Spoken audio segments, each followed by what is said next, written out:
For our film project, we chose the movie Anastasia to perform a case study on. Both of us were familiar with the animated version of this film, but not the 1956 movie. This proved to be an effective study and an interesting case to diagnose.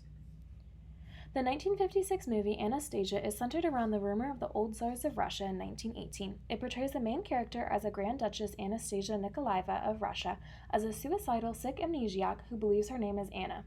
In the beginning of the movie, she is confronted by a man named General Bunin who attempts to turn her into a believable Grand Duchess to prove that she is the youngest daughter of the Tsars and still alive. She claims she has no memory of who she is and makes up stories about her past. The only true thing she remembers is that she whispered to a nun in the mental asylum that her true name is Anastasia. Set in Paris in 1928, this movie was meant to occur 10 years after the end of World War I and the execution of the Russian Tsars by the Bolsheviks. The Russian aristocracy was exiled from Russia, so many of them lived in France after the Russian Revolution. However, a rumor arose in Russia about the youngest daughter surviving the execution, Anastasia, and General Bunin attempts to teach the main character, Anna, how to pass off as the real Grand Duchess. Dissociative disorder is defined as a disruption and/or discontinuity in the normal integration of consciousness, memory, identity, emotion, perception, body representation, motor control, and behavior. The most common symptoms that manifest with this disorder are depersonalization and derealization, dissociative amnesia, identity confusion, and identity alteration.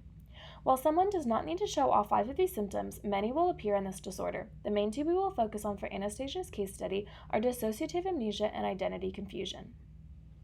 The time period that this movie is involved in has a lot of political and social unrest brewing, as well as tragedy and loss. Russians did not recognize or very rarely regarded psychological help. Mental illnesses were treated as regular illnesses and not truly understood. While during this time period there was an increasing number of psychiatric hospitals and asylums for severe patients beginning to arise, there was a bad stigma associated to the point where parents did not mention even if they were seeking out help for their kids, because their family could be labeled as dysfunctional. Doctors at the time didn't really have a diagnosis for mental illness, but would possibly classify these patients as troubled, mad, or hysterical. Later, as the Soviet Union began to take hold, mental patients would soon be seen as invalid and useless to society, therefore not a part of it. Anna shows 2 main symptoms, dissociative amnesia and identity confusion.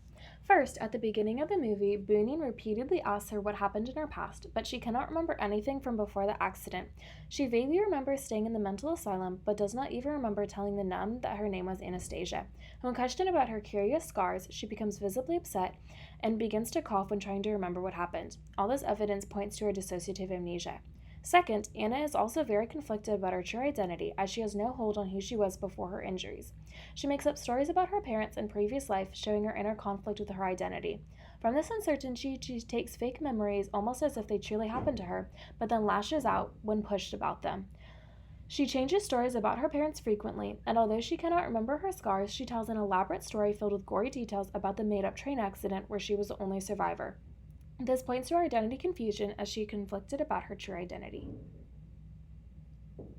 She also does not show depersonalization, as she never seems to be in a fog or feeling like she isn't in her own body.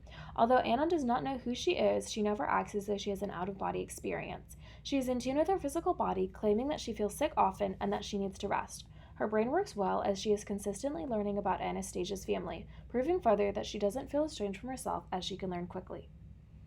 As of now, there is no medical treatment plan for MPD, as other clinical options such as talk therapy, creative therapy, or cognitive behavior therapy would help solve the problem. Because Anastasia had a lot of trauma at the time, this is the therapies we would recommend. The ethical concerns would be confidentiality, informed consent, and maintaining a professional relationship. But the barriers to this treatment would be social and cultural stigmas and ignorance, because mental disorders were so misunderstood at the time.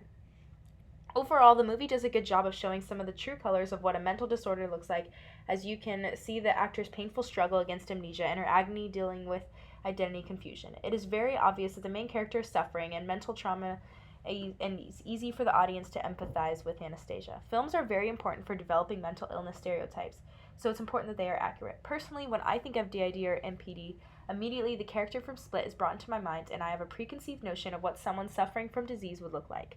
Because of the accurate portrayal in Anastasia, I feel like I have a more accurate understanding as to what dissociative disorder looks like and the difficulty it poses for people suffering through it.